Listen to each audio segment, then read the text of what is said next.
잘 버리지 못하는 사람들이 물건을 쌓아두는 가장 큰 이유 중에 하나는 물건을 버리는 것이 돈을 버리는 것 같아서다. 이들은 자신이 그 물건을 갖고 있기 때문에 부자라고 생각하는 경향이 있다. 그래서 물건을 버린다는 것은 곧 돈을 버리는 것과 같다고 여긴다. 자신이 갖고 있는 모든 물건이 돈이 된다고 생각하는 것이다. 하지만 과연 정말 그럴까?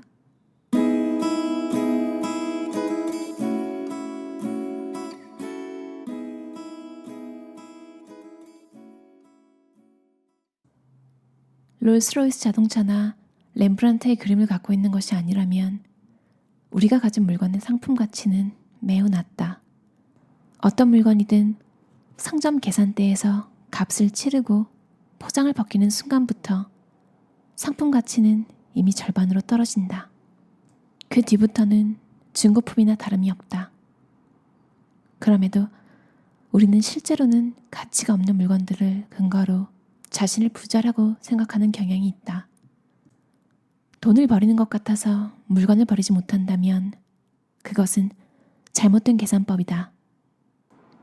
원하는 것이 돈이라면 물건을 사는 것보다 돈이 되는 일에 시간을 들여야 한다. 예를 들어 벼룩시장이나 인터넷 중개 사이트, 골동품상 등을 통해 물건을 되판다면 얼마간의 돈으로 바꿀 수 있다. 자신에게 쓸모없는 물건이 다른 사람에게는 행복을 가져다 줄 수도 있으니 여러모로 좋은 일이다. 이때 물건을 되팔아 얻을 수 있는 수익보다 자신의 삶을 좀 더 간소하게 정리하는 데 뜻을 두고 물건을 판다면 잡동사니들을 좀 더 손쉽게 치울 수 있을 것이다. 우리를 가난하게 만들고 걱정만 늘게 하는 것이 바로 우리의 소유물이다. 물건을 못 버리는 이유 중에 하나가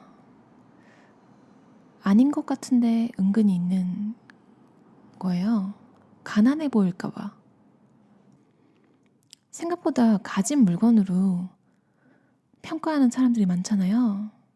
이렇게 가볍다고 욕할 수도 있지만 현실이 그게 사실 가장 쉽게 판단할 수 있는 게 겉모습이고 뭘 가지고 있는지 그런 것들로 판단하기 쉬우니까 그걸 또 무시할 수가 없는 거죠. 정작 필요가 없더라도 이걸 가지고 있으면 조금 더 낫게 보일까 봐. 존경이랑 인정까지는 못 받더라도 무시당하고 싶진 않다는 마음은 다 누구나 있잖아요. 살다 보면 참 다양한 사람들을 만나게 되는데 생각보다 쉽게 남한테 상처되는 말을 너무나 가볍게 하는 사람들이 많잖아요. 그래서 그런 사람들한테 가십거리로 소비되고 싶지 않아서 차라리 참 무난하게 평균만 하자 이렇게 타협하시는 분들도 많은 것 같아요. 사실 그게 필요한 물건이 아닌데도 남들만큼만 최소한 이만큼만 이렇게 하다 보면 이제 물건이 막 늘어나는 거죠. 소유는 사람들에게 자신이 부자라는 착각을 심어주어 돈과 외양을 중시하는 사회에서 인정받았다고 느끼게 한다. 하지만 물건이나 그것에 스스로 부여한 표상에 집착하다 보면 얻는 것은 줄고 오히려 결핍감만 커지기 마련이다. 어떤 사람들은 물건을 버렸다가 언젠가 그 물건의 가치가 올라서 손해보는 일이 생길까봐 겁이 나서 물건을 잘 버리지 않으려 한다. 하지만 이것은 단지 물건에 대한 욕심이나 쌓아두려는 욕망 혹은 나중에 더 비싼 가격에 되팔려는 목적에서다. 이들이 제일 안타깝게 느껴지는 이유는 물건의 노예가 되었기 때문이다. 가장 귀한 보물을 얻으려면 무엇에도 얽매이지 말아야 한다. 가장 귀한 보물이란 바로 자유를 얻는 것이다. 무엇 때문에 돈이 필요한가? 편안한 삶과 자신의 미래를 준비하고 우리가 원하는 것을 하기 위해서지 않은가? 결국 인생의 마지막에 남는 것은 경험이며 소유는 우리를 정체시킬 뿐이다. 우리가 버릴 물건 중에는 어쩌면 버리고 나서 후회하게 될 물건도 한두 개쯤 있을지 모른다. 하지만 거기에 익숙해져야 한다. 사람들은 자기 운명은 바꿀 수 없다는 생각을 머릿속에 갖고 있다. 그래서 우리에게 자유가 있다는 사실을 잊어버린다. 하지만 우리에게는 그것을 바꿀, 바로 운명을 바꿀 자유가 있다.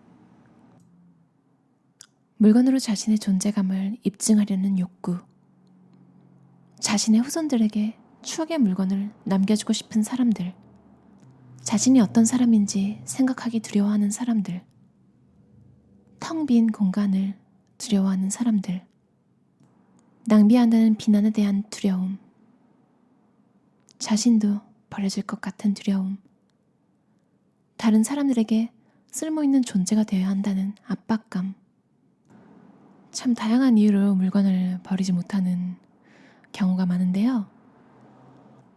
사실 인생에서 저희가 통제할 수 있는 게 잘 없잖아요. 특히 인간관계, 가족, 그런 것들은 뭐 저희가 어느 정도까지는 어떻게 해볼 수 있겠지만, 저희가 뭐 잘한다고, 저희가 어떻게 한다고 그것들이 크게 변화가 일어나지는 않잖아요.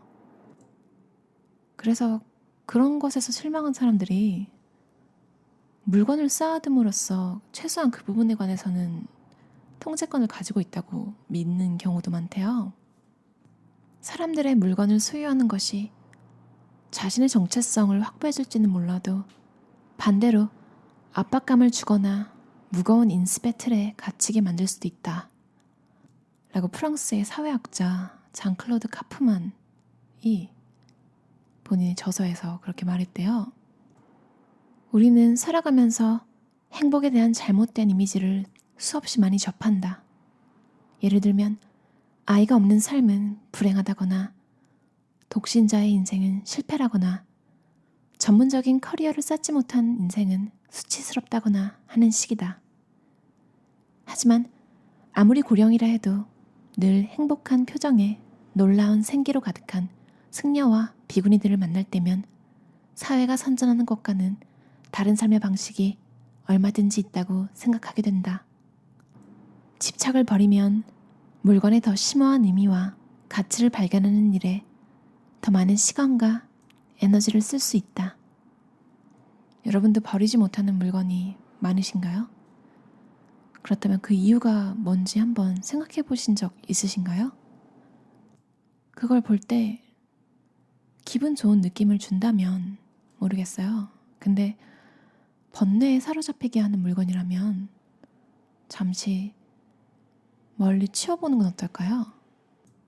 그리고 한 달 이상 피로를 못 느낀다면 그땐 그냥 처분해도 될 것 같아요.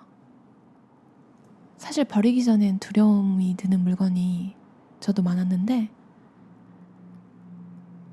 막상 그렇게 필요한 건 또 없었어요. 그냥 생각이 날 뿐이죠. 그 생각도 이제 조금 있으면 사라집니다. 가벼운 마음이 더 크게 다가와요, 결국에는. 여러분도 뭔가 불안을 많이 느끼시는 타입이라면 물건을 많이 없애보시는 게 도움이 많이 될 것 같아요. 저도 그랬거든요.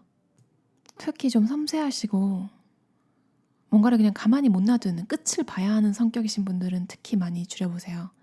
눈에 보이지 않는 것만으로도 에너지 소모가 정말 많이 줄어들어요. 그럼 들어주셔서 감사합니다. 편안한 저녁 보내세요.